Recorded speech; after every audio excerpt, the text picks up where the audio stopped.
Chandraya Radhikaya Tadalaye Krishnaya Krishna Bhaktaya Taravaktaya Namo Namaha Yam Pravachantamanapetyamapetti Krityam Dvaipayino Viraha Katara Ajuhava Putreti Tammayatayo Tirava Vinodistam Sarvabhutam Hridim Anatoshmi Bhaktya Vihina Aparada Lakshmi Shiptascha Karmarita Rangamadhye Kripamai Tvam Sharanam Prapana Brinde Namaste Charanarabindam. I'm first of all offering millions and millions of Dandavat Pranams unto the lotus feet of my most beloved Gurudev, Nitya Lila Pravishta Om Astal Tarasara Shishimad Srila Bhakti Vedanta Narayan Goswami Maharaj. And I'm offering the same again, millions and millions of times, unto the lotus feet of our most beloved Nitya Lila Pravishta Om Astal Tarasara Shishimad Srila Bhakti Vedanta Swami Srila Prabhupada.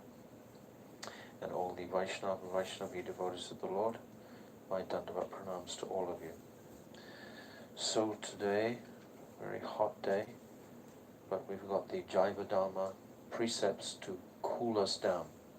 Whatever else has been happening, this will always focus and bring us back to the philosophy that is like the setting for the jewel of pure Shuddha Bhakti, or Bhakti Ras in this age. It's an upgrade from any other age, from Bhakti to Bhakti Ras. We've never experienced this before, you know.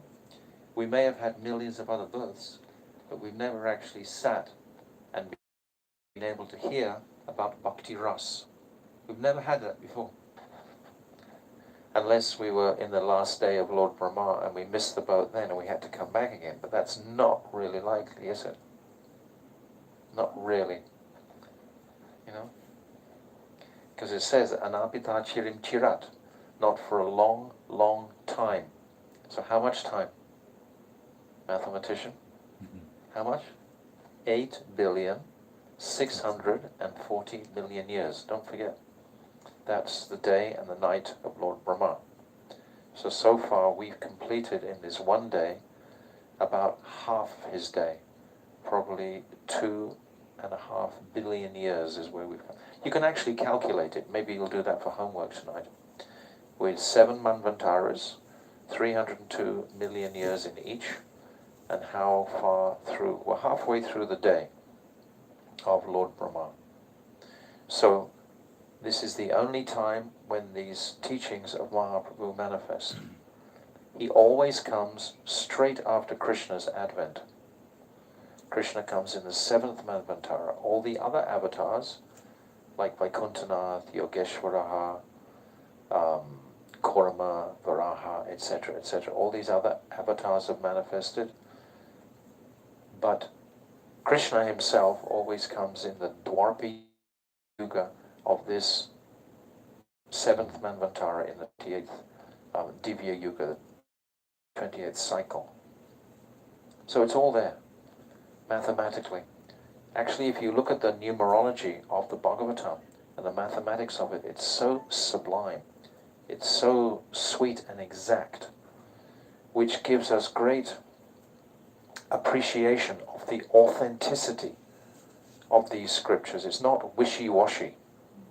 It is not at all.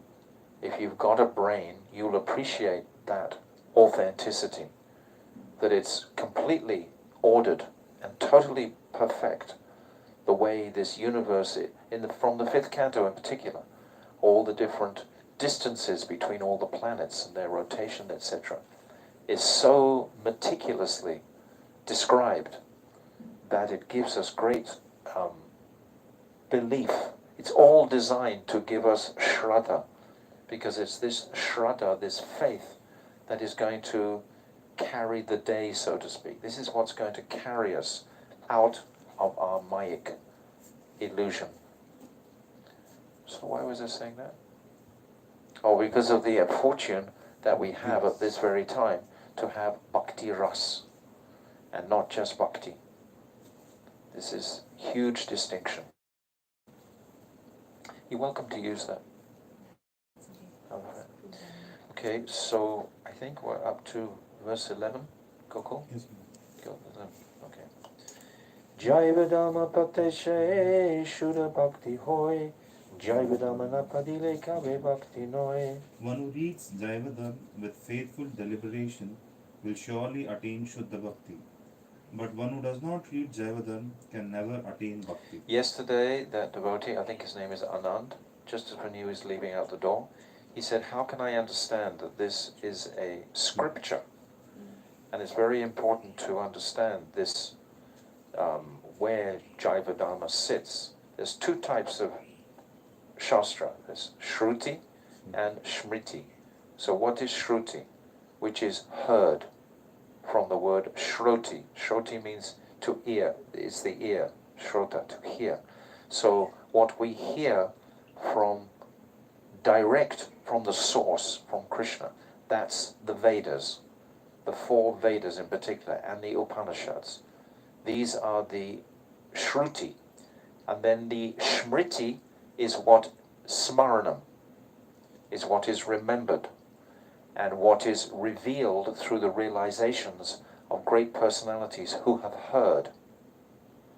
So that includes the Bhagavatam, it includes the Mahabharata, it includes the all the histories, etc. These are all what are heard through revelation. So this fits in to the Smriti, because this is so much shastrically heavy. I mean, in every single chapter, there's got to be about 20 or 30 direct verses from the Shastra. Some are Shruti and some are Shriti Shastra. But it's completely loaded with Praman, all the way through, from cover to cover. There's just Praman. Bhaktivinoda Thakur was a genius. We go across and we see his house at Swananda Sugata Kunj, those bookshelves, those revolving bookshelves. You know, we can imagine how he could just access, like today we have this technology, but then that time he would have just had the hard copies of those particular Puranas, etc. And he could just pull them out, pull them out, pull them out, get all the Praman. So this is totally Praman. This is totally Shastric. It's not just a story. And it actually is true in the sense that the personalities, they have their reality in real time. Chaitanya Mahaprabhu and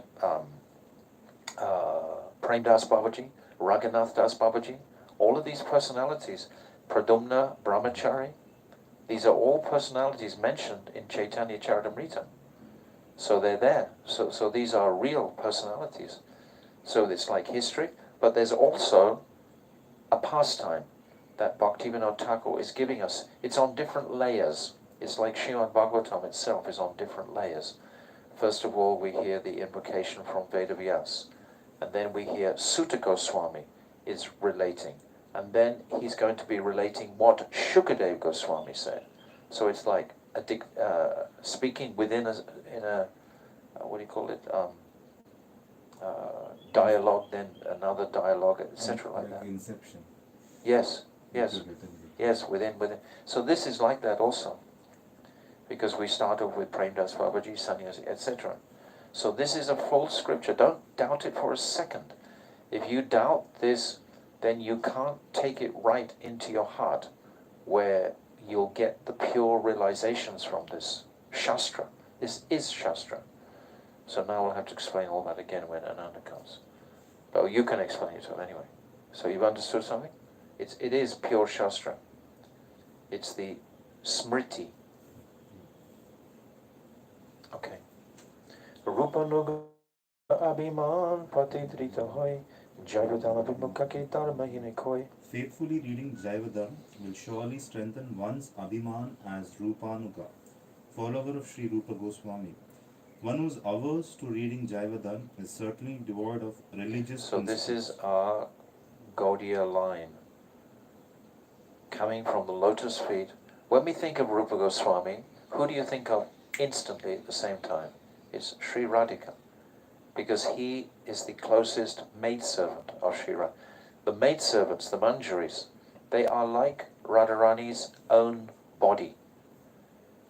She treats them like, this is my arm, this is my leg. She treats them like they're parts of her body. They are parts of her body. They're totally, it's called Bhav or Las. Their Sthai Bhav consists of only service to Sri Radhika. That is their full heart. And Rupa Manjari is the topmost Manjari.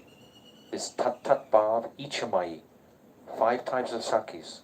Saki, Pran Saki, Nitya Saki, Priya Saki, and Priyanam Saki. And of those 5, 3 of them are Sambhog Ichamai. Sambhog means meeting. Means they have the adhikar to meet with Krishna.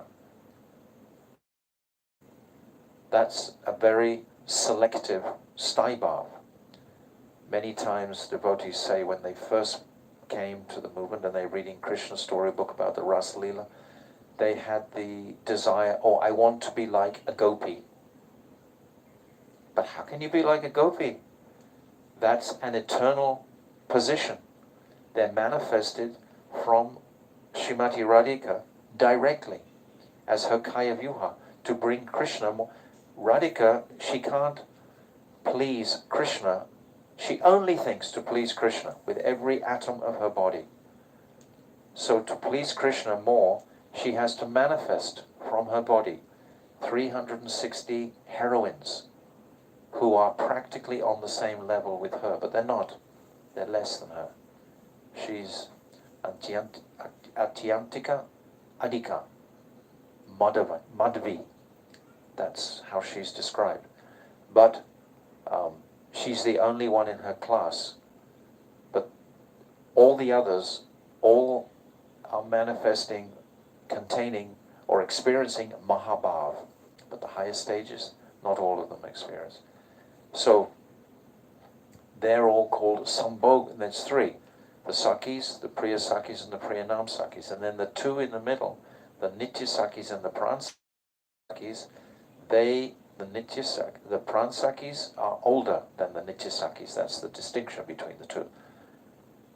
These things, if we're interested in Krishna, we should take some interest in the dynamics of Vrindavan and the Vrindavan pastimes. It's a whole area of our life that is not so much prominently spoken about.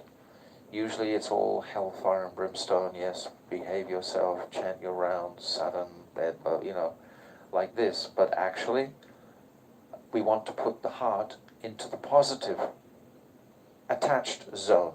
Just like yesterday we spoke something on Astakalya Leela. Little bit. But this direction is the direction that the sadhak is heading in. So these 2, Nityasaki and the Pransaki, they are younger than the other Sakis. And they are called, what's it called? Tad, Bhav, Ichamai. That means they have become one with Sri Radhika. Tat Bhav, Ichamai. So we are aspiring in our Rupanuga line, which is what this verse is mentioning. Only for that. Mahaprabhu has come to give that. Tat Bhav Icham. He hasn't come to give Saki Bhav. I've said this before. Because who is the Saki? Who is going to bestow that Bhav? We've spoken about it. There has to be a Saki to give the Bhav. So there's no history of the particular Saki who's giving that Bhav. Everything has to be given. Isn't it wonderful that we just have to be the recipients, to wait like a child to be given? We are children, and we're waiting to be given. We're being given already an indication towards Vrindavan Dham, towards not just Vrindavan Dham, but Braja Ras and Bhakti Ras, this devotion with Ras. Must have. And this Jaiva Dharma, it's saying clearly, will surely strengthen one's abhiman as a Rupa Nuga. Faithfully reading this Jaiva Dharma will surely strengthen one's abhiman as a Rupa Nuga, a follower of Sri Rupa Goswami. If we are followers of Rupa Goswami, then we should look at his gifts that he's given us, Bhakti Rasamrita Sindhu, for a start. And the Ujjvala Nilamani is there. And Vidagdha Madhav, Lalit Madhav. So many books of Rupa Goswami he's given us for our nourishment of affection towards that Vrindavan Dham. Because that's the place where the heart's going to become filled with juice. When we connect with that world through the potency of our chanting. This Mahaprabhu's come to give the bhakti ras, but he's also come to give the method to how to attain it. This Harinam Mahamantra will cut to pieces the material conceptions that we're hanging on to greedily. Oh no, it's too fearful to give up my bodily identity. You look so tired today, being hot. Okay. So, Java Jivane Jai Pade Jaiva Dharma Bhakti Manse Janavrita Jnana Karma. One who faithfully reads Jaiva Dharma throughout his entire life will be endowed with bhakti and will surely realize the futility of jnana and karma. Throughout his entire life. It doesn't just mean thinking I should read it the one time, close it, put it on the shelf for a few years. It's like the Srimad Bhagavatam or the Chaitanya Charitamrita. It needs to be regularly embraced to the heart, these truths. Every time you open it, you'll come to another appreciation, another speciality. This is the nature of all spiritual granthas. I was sharing with you yesterday how I read so many times, but actually it's like for the first time in my life I'm reading these things. That's what I genuinely feel. Because it has that ignition to it. It has that potency to inspire. Krishnara Ramala Seva Lavi Senara Seva Sukhi Magnara Sada Krishna Para. Such a man, being fully devoted to Shri Shri Radha Krishna Yugal Kishore and having attained their Aman Prem Seva, remains forever merged in the bliss of such immaculate loving service. This is our goal. To remain forever, eternally merged into that bliss of eternal service to the divine couple. I said so many times, service is the symptom of love.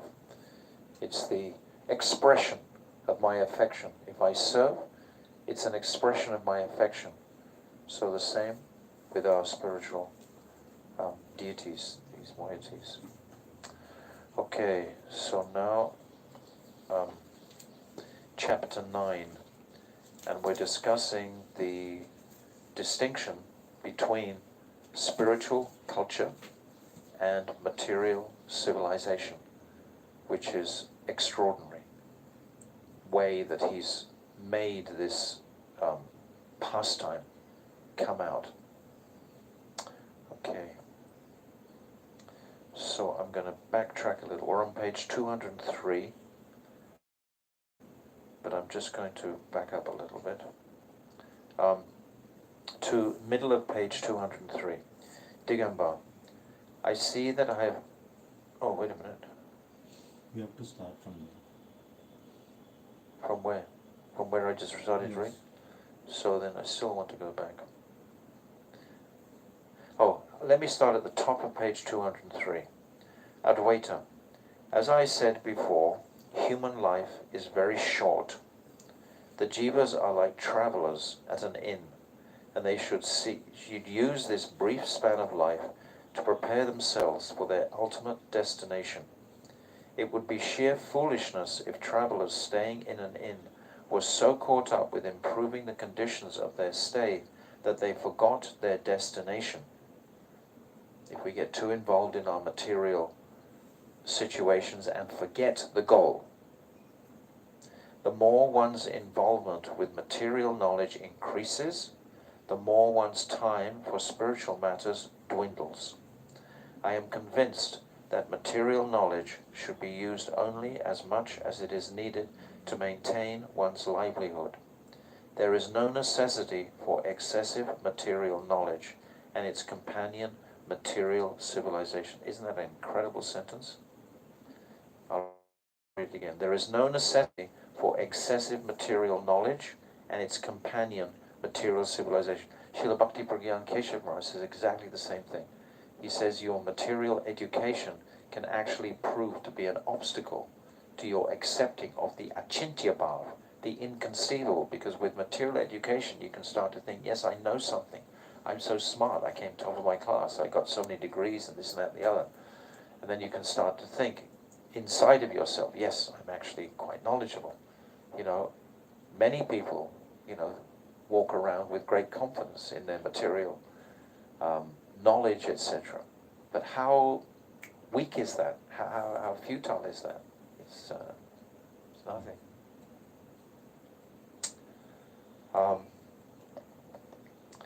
For how many days will this earthly glitter remain? That means how long will I stay in this material world? This is always the point. Yudhisthira went to the Yaksha, and the Yaksha asked him this question, what is the most wonderful thing in the world? And he answered. What did he say? Seeing others die, we still feel that we still think that we're going to live forever.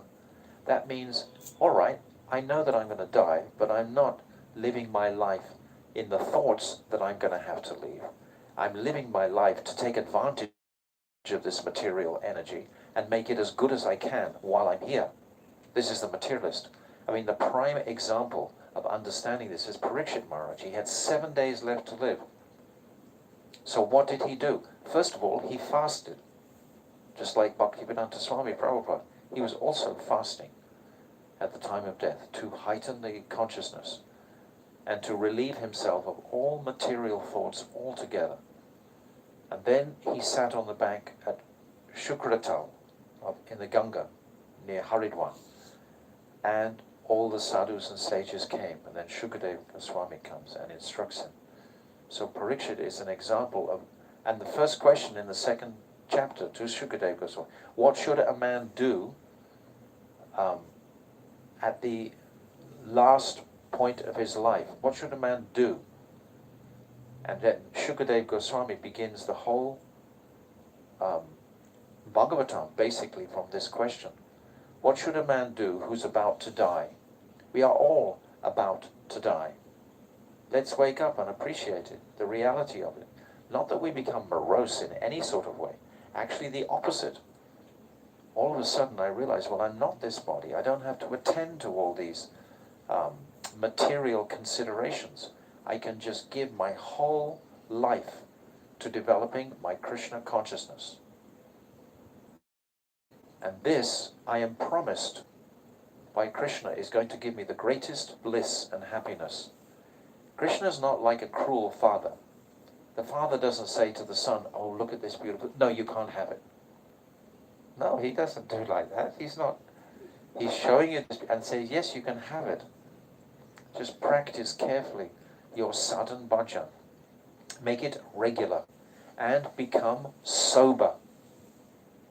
Bring the intoxicating energy of Maya down.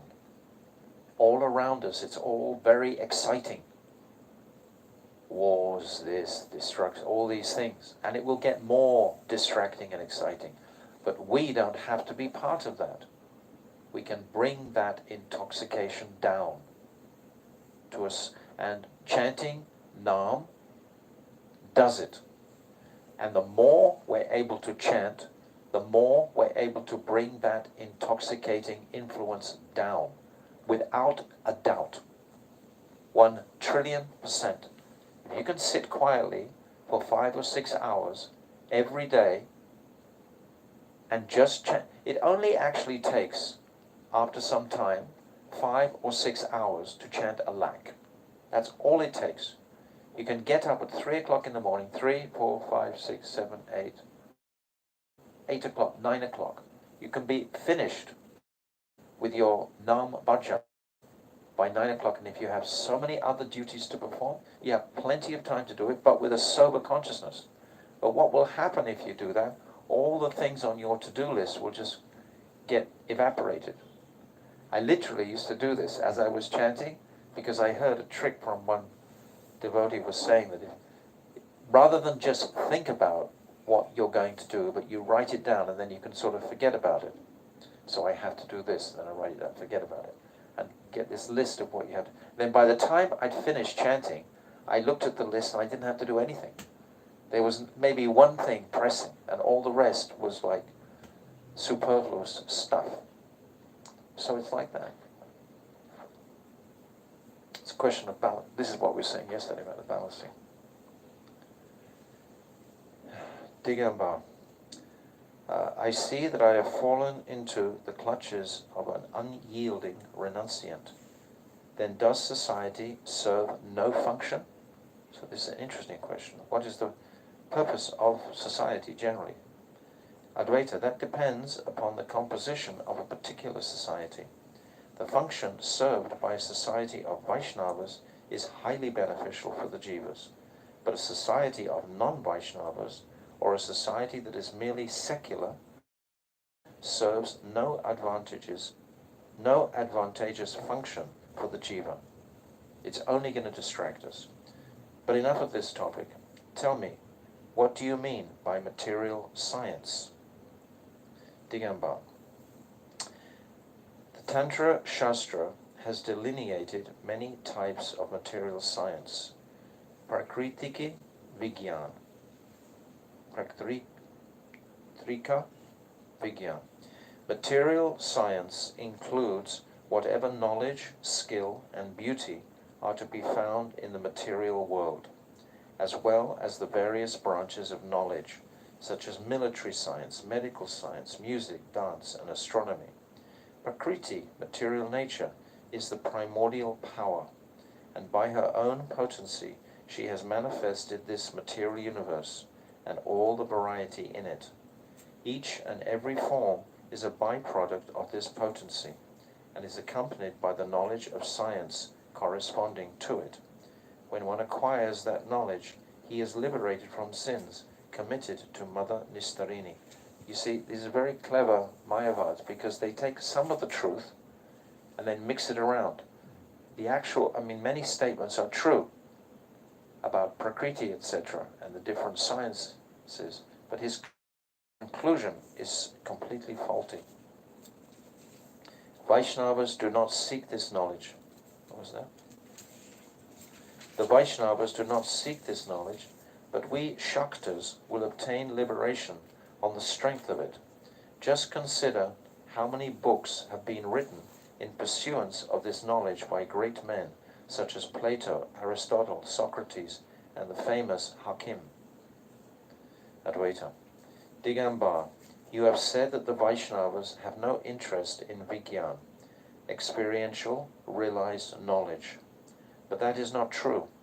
The pure knowledge of the Vaishnavas is endowed with Vigyan. Sri Bhagavan Uvacha Yanam Param Goyam Me Yad Vigyan Samanvitam Sarahasyam Tadangam Chagana Gaditam Maya. Srimad Bhagavatam 2.9.31. This is the beginning of the Chatushloki.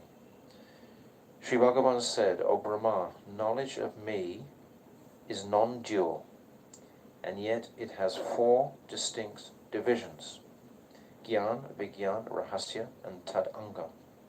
A jiva cannot understand this by his own intelligence, but you can understand it by my mercy. Gyan is my swarup, and my relationship with my potency is Vigyan. The jiva is my rahasya, secret mystery, and pradhan is my gyan anga. This very, very beautiful verse, right at the beginning of the Chatushloki, describing. He's going to unpack it for us. Before this creation, Bhagavan was pleased with Brahma's worship and instructed him on the tenets of pure Vaishnava Dharma.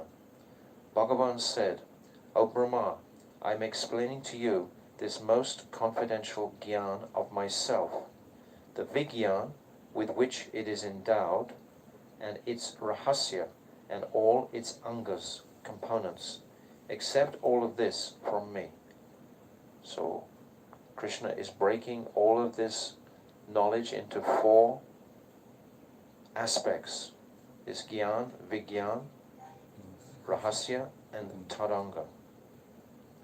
Digambar, there are two types of knowledge: Shuddha Gyan, pure knowledge, and Vishaya Gyan, knowledge of material objects. All human beings acquire Vishaya Gyan through the senses, but that knowledge is impure, so it is useless for discerning transcendental objects. It is only useful in relation to the jiva's conditioned state of material existence. Yeah, it's just like we can break that down into what we were saying yesterday. We have to look after our material environment for what is necessary for us to practice our bhajan. In other words, we have to have some resources to have our place where we stay, etc. We have to make these various adjustments in our lives so that we can perform our bhajan. It's not just going to happen, sit on the street and beg like that, although it can happen that way. But we have to be materially responsible sufficiently for arranging for ourselves to come to a place where I have sufficient support for my bhajan. So that requires material knowledge and understanding, or material effort to get some money, etc., pay the rent, to get your water, etc., etc. It is only useful in relation to the jiva's conditioned state of material existence. Knowledge that pertains to spiritual consciousness is known as Shuddha Gyan. That is eternal and is the basis of the Vaishnava's devotional service. So this is the point of eternality. The soul is hungry for that eternal place. It wants that place where, like for example, we like to stay in a single place or have connected relationships with individuals that will last. But we see in this material world they never do last, even amongst devotees, right? You make some relationship and it's very favorable, and then 1 year later, 2 years later, 3 years later, it can all just break and go in a different direction. But the soul, it's looking for that eternal place of affection. And it's not in this material world. It's in the state of consciousness in connection with Krishna. If we're looking for that eternal place in the world, we're going to be cheated, because it doesn't exist here. Because we're not going to stay here. The world isn't going to stay here ultimately. It's not an eternal place. Spiritual knowledge is the antithesis of material knowledge. You understand this word, antithesis? The opposite. Achyuta, you understand that word? Antithesis. Yes, because I have Russian translation. Very good, very good, okay. Who made the Russian translation? Which devotee? Okay. And is completely distinct from it. You say that Vishaya Gyan is Vigyan, but it is not Vigyan. Vigyan means realization. Vishaya Gyan means knowledge of objects. But it is not Vigyan in the true sense of the term. The real reason that your Aryaveda or Ayurveda and other types of material knowledge is called Vigyan is that they are in contrast to pure spiritual knowledge.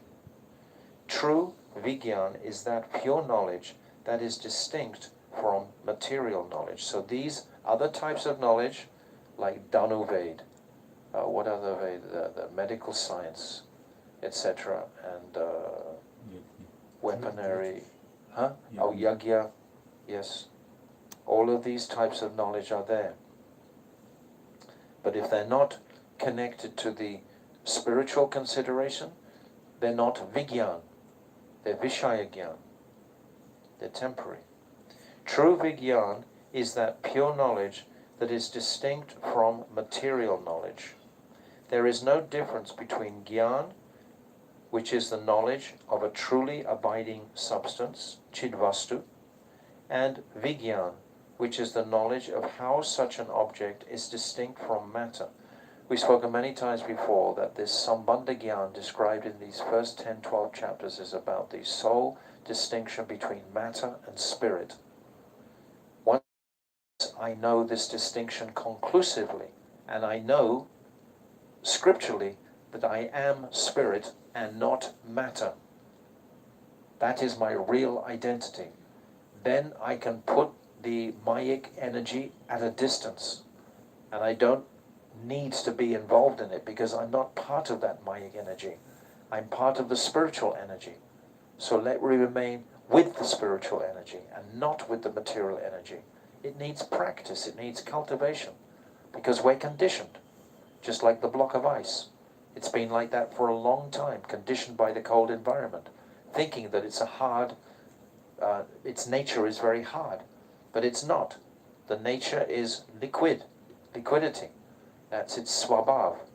And when that warm current of Vaishnava Dharma comes, it'll melt again. There is no difference between Gyan, which is the knowledge of a truly abiding substance, Vastu. You remember Vastu from the first chapter. A Vastu is a truly abiding object, it's described. It can't be broken down. 3 Vastus: Krishna, Jiva, and Maya. These are the 3 principal Vastus. They can't be broken anyway. And Vigyan, which is knowledge of how such an object is distinct from matter. Gyan is direct perception of a transcendental object, whereas Vigyan is the establishment of pure knowledge in contrast to material knowledge. Understand that?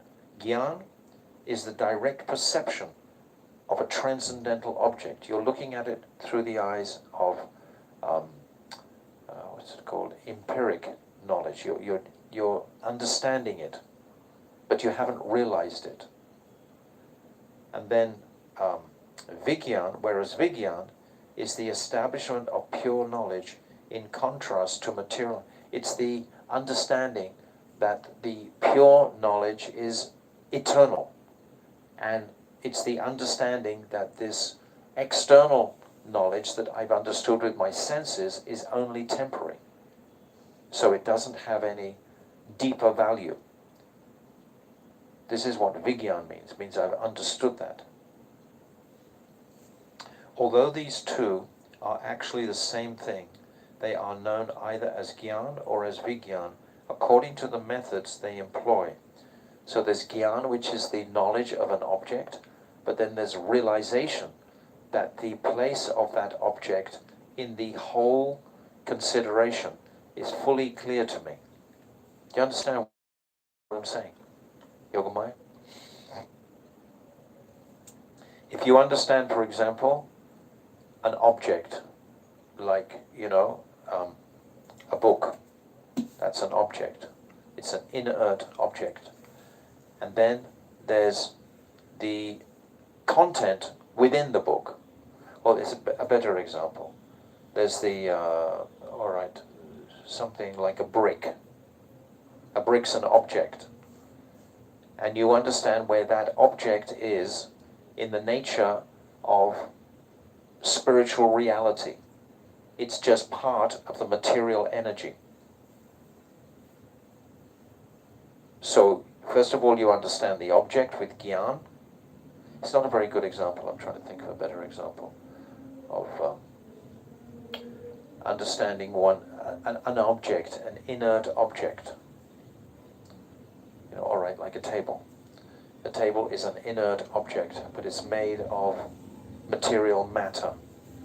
So with my knowledge, I understand that. But with my realization, I understand that it is inert, and it's only temporary. I'm understanding that part of it. It's going deeper. Understand? A little bit. How much did you chant today? How many minutes? Much. 18. 18. Pretty good. Should be enough to understand much of these things. It's very good. Actually, that's very good. I was just curious. Okay. You refer to material knowledge as Vigyan, but the Vaishnavas say that Vigyan is the true diagnosis of material knowledge. So that's what I'm trying to say. The true diagnosis of material knowledge. We can have so much apparent material knowledge, but the reality goes beyond the actual vigyan, the realization of that goes beyond just that two-dimensional aspect of that knowledge. Do you understand what I'm saying? Tell me. Can I give you an example? Yes. Like for example, we have 28 elements, right? Mm-hmm. So that's, knowing that is jnana. Yes, very good example. Yes.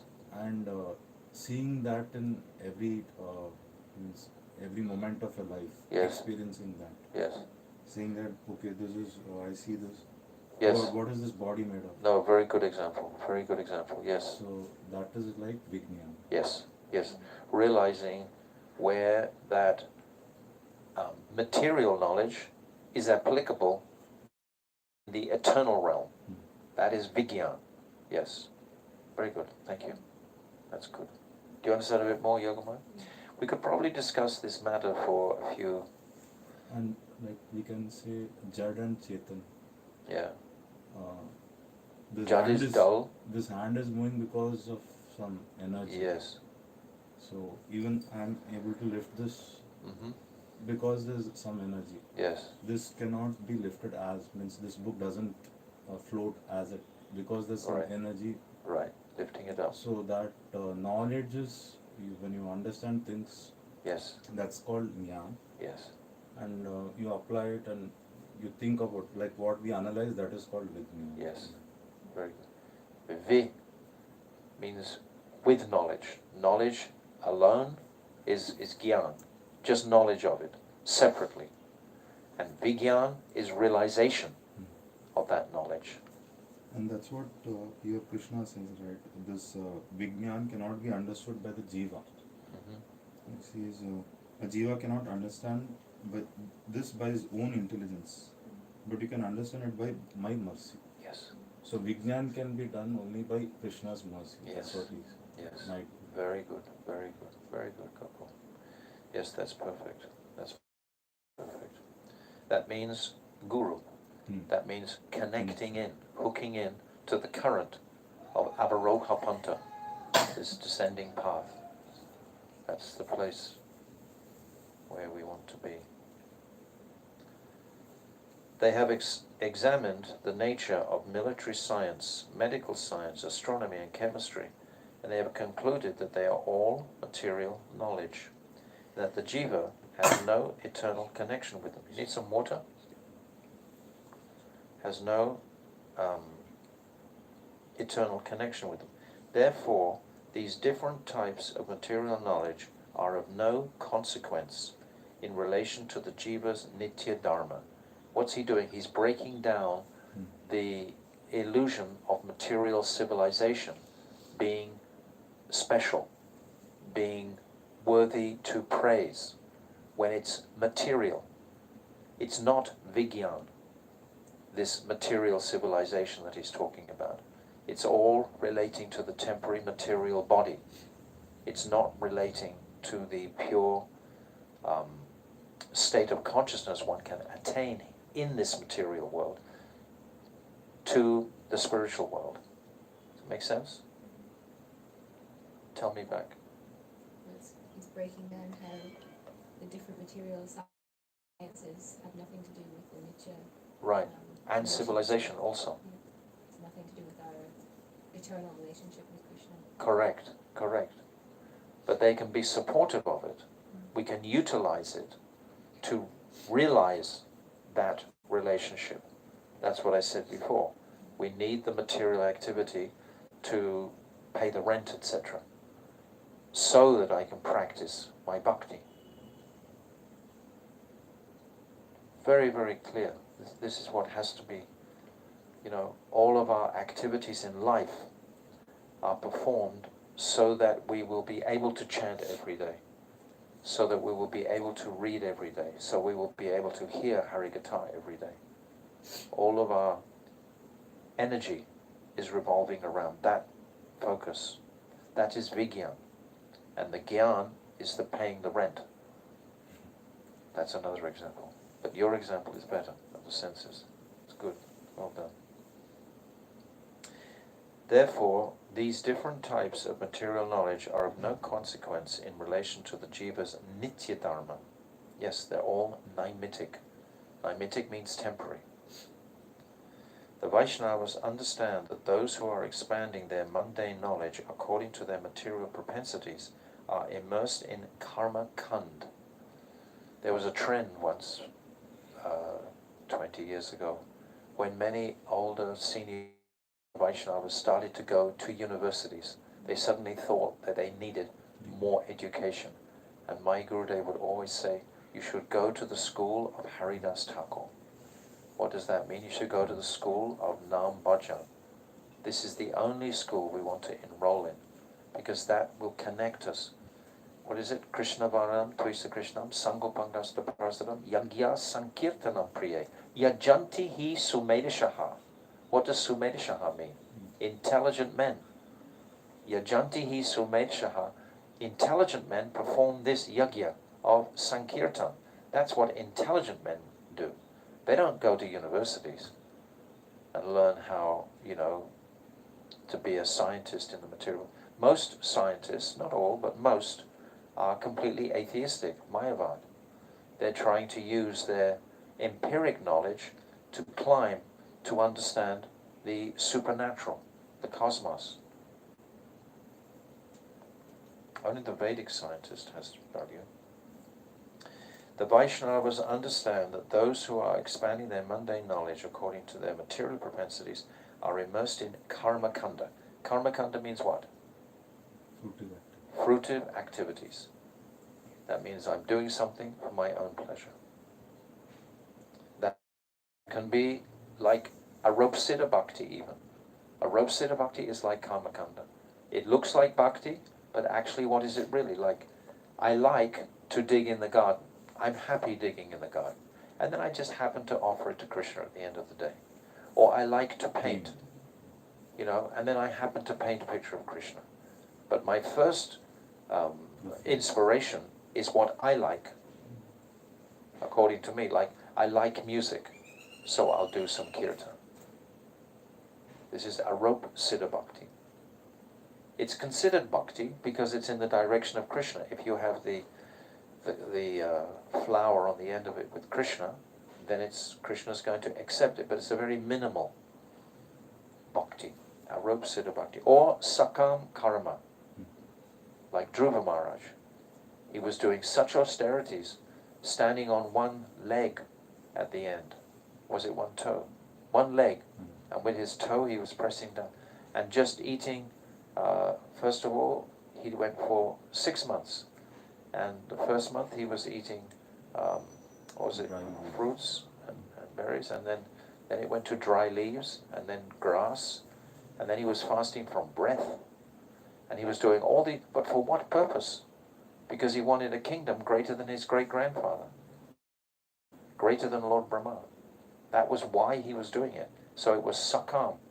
But as soon as he invoked the presence of Krishna, because he's in such a, he had darshan of Narad, and Narad gave him his blessings. Yes, after 6 months you will see the Supreme Personality. Because of that, Krishna was bound to appear, because Narad had said it. So that connection again with Guru. If he hadn't met Narad and was just doing it, he would end up like a yogi. But because he met Narad, he was able to see Krishna, have darshana. And then he says at the end, I was just searching for broken glass. That's what does that repentance lead to? Does he get more above on bhakti, or does he have that same style? He realized that he didn't want any of that. He fell in love with Krishna when he saw the beauty of Krishna. Krishna, I think, came with 8 arms on the back of Garuda, I think, or maybe 4, I can't remember, 4 or 8. But he looked so intoxicatingly beautiful that all of Dhruva Maharaj's material aspirations just vanished. But still, Krishna is so merciful, he fulfilled all those desires anyway. But as soon as he saw Krishna, then his material attachments and desires just went away. You've read that pastime? Okay. The Vaishnavas understand that those who are expanding their mundane knowledge according to their material propensities are immersed in karma kand. However, Vaishnavas do not condemn such people because they know their adhikar. Indirectly, the endeavors for material improvement help the Vaishnavas spiritually progress to some extent. Like, for example, they can make a microphone.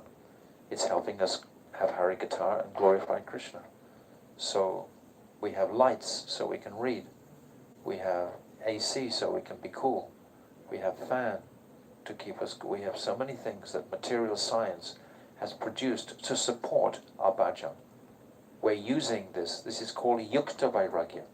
I'm taking from the material world what I need to progress in my higher level of consciousness, my higher state towards Radha and Krishna.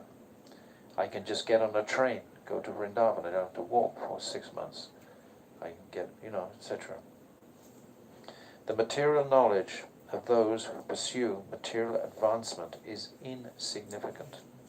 And you may call it prakritaka, prakritiki, prakrika, vigyan, natural science. There is certainly no objection to that. It is foolish to quarrel over names. So he's not making a big deal about material science being helpful, but he's saying in perspective. This is exactly like we were talking about yesterday, getting this balance between the two. Yes, we need some material science, but it's not the principle. We need to eat carefully to maintain the body, but it's not the principle.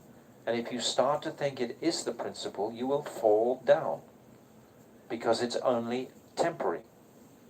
It's not the prime. The prime is to connect. And we can say simply that the prime for us is just to chant Hare Krishna. That is the prime occupation.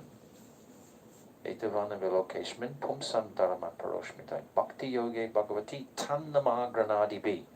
Yamaraj, he's saying to those Yamadutas when they come into his court, don't go near any of those people who tannama granadibi, who are chanting the holy name, because they pulled Ajamil out of the body in the Vishnu Duta to stop them.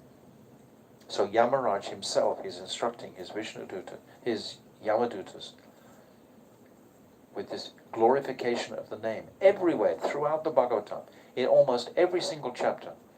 In our Boston class now, we've reached almost finished the 8th canto, and they were commenting on Sunday how practically every single chapter of the Bhagavatam is recommending to chant the holy name.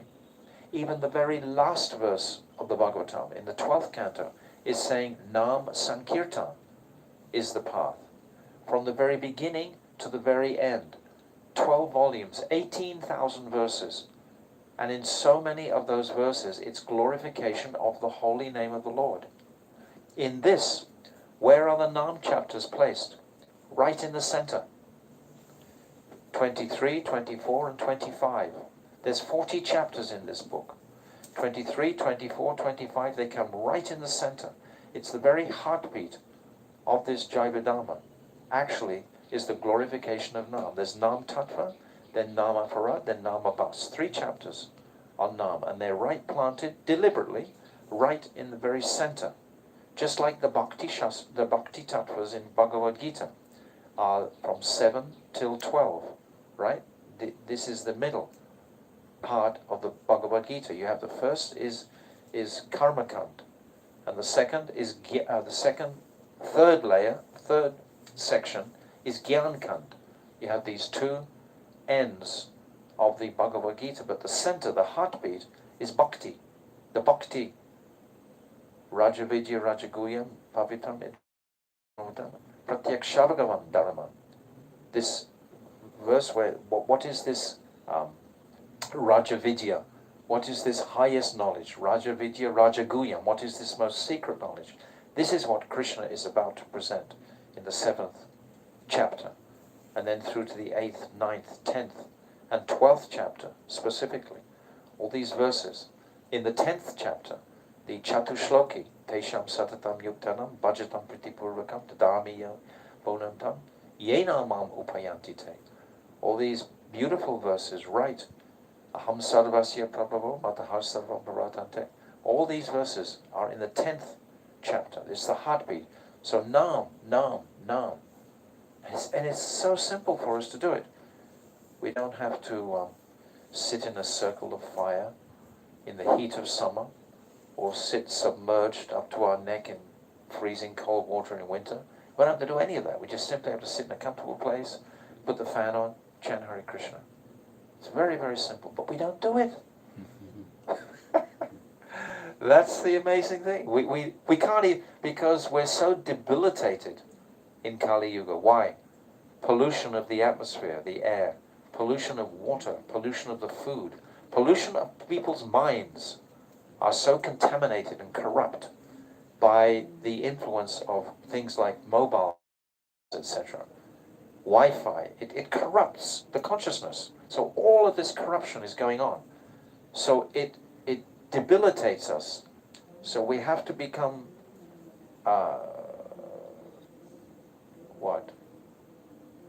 energetic. And you only have to come a little bit energetic to chant. And then immediately, Nam himself will come and give us that extra energy. He will carry us through and defeat our attraction to the illusory world. That's the weapon that Mahaprabhu carries. The gift he's come to give is Prem Ras, Niryase, Korite, Ragmag Bhakti. That's the gift he's come to give. And the way to attain it is with his Nam Sankirtan. Mahaprabhu Ki Jai. Where are we up to in this place? 206. 206 at the top. Digamba. Well, we're on a time. Digamba. Well, if there were no advancement of material knowledge, how could you, Vaishnavas, conveniently satisfy your material needs and be free to engage in bhajan? This is what I've just been saying.